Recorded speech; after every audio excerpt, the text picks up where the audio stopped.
Hello বন্ধুরা, সেনাবাহিনীতে যোগদান করা ভীতু মানুষের জন্য জমের বাড়ি থেকে ঘুরে আসা থেকে কম কিছু নয়। কারণ এটা সহজেই বোঝা যায় একজন সাধারণ নাগরিককে উচ্চ প্রশিক্ষিত এক অদম্য সৈনিকে পরিণত করা অতটাও সহজ কাজ নয়। পৃথিবী জুড়ে এরকম অদম্য, অপ্রতিরোধ্য আর দুঃসাহসী সৈনিক হিসেবে তৈরি হতে হলে তাদেরকে কঠিন সব ট্রেনিংয়ের মধ্য দিয়ে যেতে হয়। আর এই সকল ট্রেনিংয়ের মধ্যে এমনও ট্রেনিং রয়েছে যেখানে খোলা আকাশের নিচে গ্রেনেড নিয়ে গানের তালে তালে বল পাসিংয়ের মতো করে গেম খেলতে হয়, বা কোনো রকম সেফটি সিকিউরিটি ছাড়াই বিল্ডিংয়ের ওপর দিয়ে ঝাঁপ দিতে হয়। ক্রিটিক্যাল ওয়ার্ল্ডের আজকের এপিসোডে আমরা দেখতে চলেছি পৃথিবীর শ্রেষ্ঠ এরকম অদম্য সাহসী সৈনিক বানানোর কারখানায় কিভাবে তারা তৈরি হয়। তো চলুন রোমাঞ্চকর কিছু সামরিক ট্রেনিং দেখে আসা যাক, যেখানে প্রতিটি প্রশিক্ষণ আপনাকে চমকে দিতে বাধ্য করবে। আর হ্যাঁ, শেষেরটা বাংলাদেশ সেনাবাহিনীর এক ভয়ঙ্কর সামরিক প্রশিক্ষণ। পুরো ভিডিওটা দেখুন আর কম্পেয়ার করুন কোন প্রশিক্ষণটা সবচেয়ে বেশি ডেঞ্জারাস। তো চলুন শুরু করা যাক।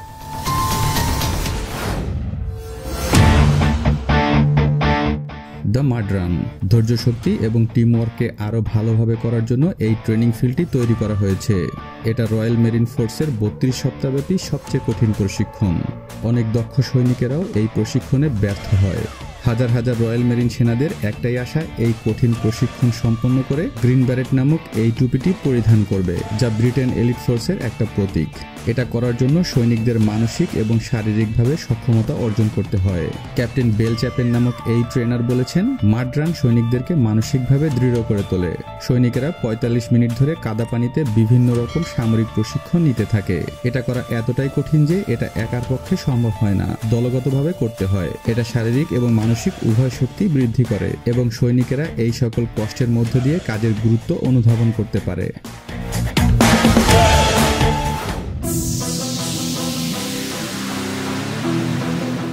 Road to heaven. Tiger marine force road to হ্যাভেনের 10 সপ্তাহব্যাপী কোর্সের ফাইনাল স্টেজ হলো 164 ফুট ধারালো পাথরের এমন রাস্তা পেট এবং বুকে ভর দিয়ে পার করা। পাথরগুলো যথেষ্ট ধারালো। এটা শুরু করা হয় দাঁড়িয়ে থাকতে থাকতে হঠাৎই এভাবে মাটিতে লুটিয়ে পড়ে। এটা আপনার কল্পনার চেয়েও অনেক কঠিন আর যন্ত্রণাদায়ক। সেনাদের এই কঠিন ট্রেনিং করার সময় হাঁটু এবং কনুই ছিলে যায়। কখনো কখনো পাথরের সমুদ্র সৈকতেও এই ট্রেনিং করানো হয়। মূলত এই ট্রেনিং এর মধ্য দিয়ে সৈনিকদের ব্যথাকে জয় করতে হয়। এই রাস্তায় 10টি থামার পয়েন্ট রয়েছে। এই পয়েন্টগুলোতে এলে আলাদা আলাদা এক্সারসাইজ করতে হয়। আর এগুলো সম্পন্ন করার পর প্রশিক্ষকরা সেনাদের কাটা এবং ছেঁড়া জায়গাগুলোতে গরম লবণ পানি ঢেলে দেয়। একবার কল্পনা করে দেখুন এটা কতটা যন্ত্রণাদায়ক। সেনাদের এই যন্ত্রণাদায়ক ট্রেনিং দেখার জন্য তাদের আত্মীয় স্বজনরা ফাইনাল স্টেজে উপস্থিত হয়। দক্ষ সেনারা এই কঠিন স্টেজ উতরে গিয়ে তাইওয়ানের এলিট ফোর্সে যোগ দিতে পারে। চোখের সামনে সন্তানদের এই গৌরব অর্জন দেখে বাবা মার চোখের কোণায় আনন্দের অশ্রু চলে আসে। এই মুহূর্তটা সত্যিই অসাধারণ।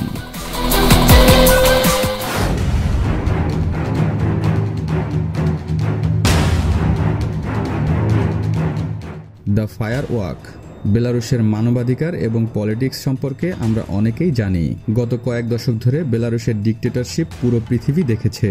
বলা যায় এমন ডিক্টেটরশিপ চালু রাখতে হলে বেলারুশের দরকার ভয়ভীতিহীন চৌকুশ সৈনিক, যেখানে প্রতিরক্ষামূলক সকল সরঞ্জামাদি সহ রাসায়নিক যুদ্ধের প্রশিক্ষণের পাশাপাশি অত্যন্ত ভয়ঙ্কর একটি সামরিক ট্রেনিং প্রদান করা হয়। আর তাদের এই ট্রেনিং এর মধ্যে আগুনের শিখার উপর দিয়েও হেঁটে যেতে হয়, যার ডাকনাম ফায়ার ওয়াক। এটা সম্পন্ন করতে হলে সৈনিকদের আগুনের উপর দিয়ে 10,000 কদম দৌড় সম্পন্ন করতে হয়। কখনো কখনো তাদের জ্বলন্ত আগুনের উপর দিয়েও হাঁটতে হয়।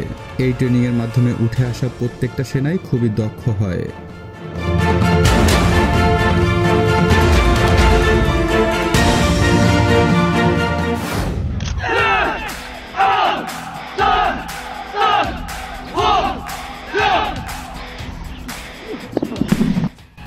Hand grenade hot potato. 2012 সালে চাইনিজ মিলিটারির এই ভিডিওটা ভাইরাল হয়। মূলত এই সিসিটিভি ফুটেজটি ফাঁস হয়ে গিয়েছিল। ভিডিওতে দেখা যায় বেশ কয়েকজন চাইনিজ মিলিটারি গ্রেনেডের সাথে ভয়ঙ্কর খেলায় মেতে উঠেছে। এই দৃশ্যটি আমরা দেখতে পাই হট পটেটো নামের এই গেমসটাতে। এখানে দেখা যায় একজন আরেকজনের কাছে বল পাস করতে থাকে। যখন মিউজিক বন্ধ হয়ে যায় তখন বল যার কাছে থাকে সে বাদ পড়ে যায়। চাইনিজ মিলিটারিদেরকে এই ট্রেনিং দেওয়া হয় গ্রেনেড দিয়ে। তাদের সামনে একটি গর্ত করা হয়। যার হাতে থাকা অবস্থায় মিউজিক বন্ধ হবে তাকে সেই গর্তে গ্রেনেড বিস্ফোরণ ঘটাতে হবে। মূলত এই ট্রেনিং এর মাধ্যমে সেনাদের চাপ মোকাবেলার ক্ষমতা বৃদ্ধি করা হয়। যদিও এটাতে তেমন কেউ আহত হয়নি, তবে একবার ভাবুন সামান্য অসতর্কতায় পরিস্থিতি কতটা ভয়াবহ হতে পারে।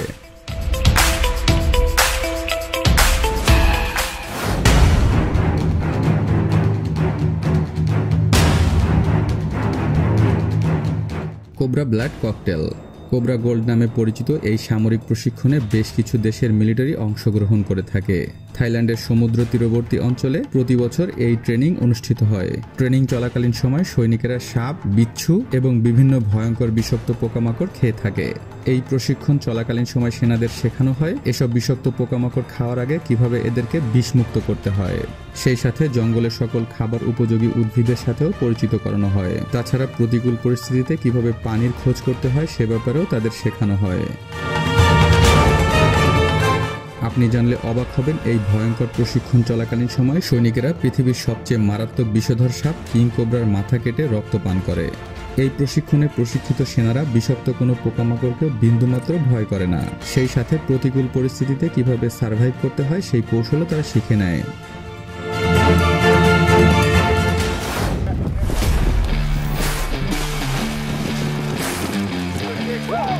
Cold water training.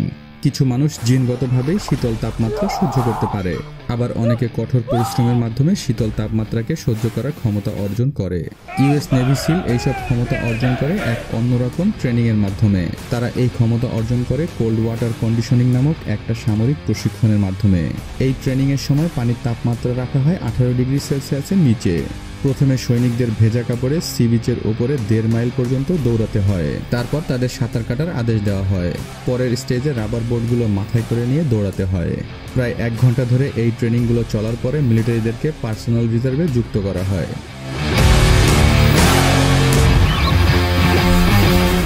বন্ধুরা, কি ভাবছেন আমাদের বাংলাদেশের গর্বিত সেনারা এমন ভয়ঙ্কর ট্রেনিং করে কিনা?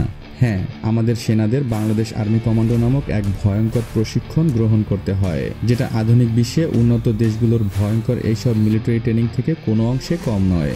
এতক্ষণ যে প্রশিক্ষণগুলো দেখলেন, বাংলাদেশ আর্মি কমান্ডো ট্রেনিং এর একটা প্রশিক্ষণেই এই সবগুলো শেখানো হয়। এর পাশাপাশি সেনাদেরকে প্যারাজাম্পের মতো কঠিন অভিজ্ঞতার মুখোমুখিও হতে হয়।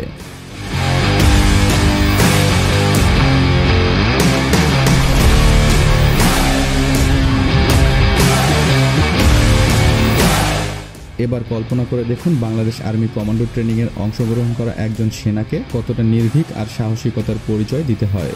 বলা হয়, যেখানে সাধারণ সৈনিকের শেষ, সেখানে কমান্ডোর শুরু। বাংলাদেশ আর্মি কমান্ডো ট্রেনিং এর সুনাম রয়েছে বহির্বিশ্বেও। বিশ্বের বিভিন্ন দেশের সেনারা বাংলাদেশে এসে এই কমান্ডো ট্রেনিং এ অংশগ্রহণ করে। তো বন্ধুরা, মিলিটারির এই কঠিন প্রশিক্ষণগুলোর মধ্য থেকে কোন প্রশিক্ষণটা আপনার সবচেয়ে বেশি ভয়ঙ্কর লেগেছে তা কমেন্টে জানিয়ে যেতে পারেন। এই ভিডিওটি ভালো লেগে থাকলে লাইক এবং শেয়ার করতে পারেন। এছাড়াও এরকম আরও চমকপ্রদ ভিডিও উপভোগ করতে চাইলে ক্রিটিক্যাল ওয়ার্ল্ড চ্যানেলটি এখনই সাবস্ক্রাইব করে রাখুন আর পাশে থাকা বেল আইকনটি বাজিয়ে দিন। আজ এ পর্যন্তই, দেখা হচ্ছে পরবর্তী এপিসোডে। আল্লাহ হাফেজ।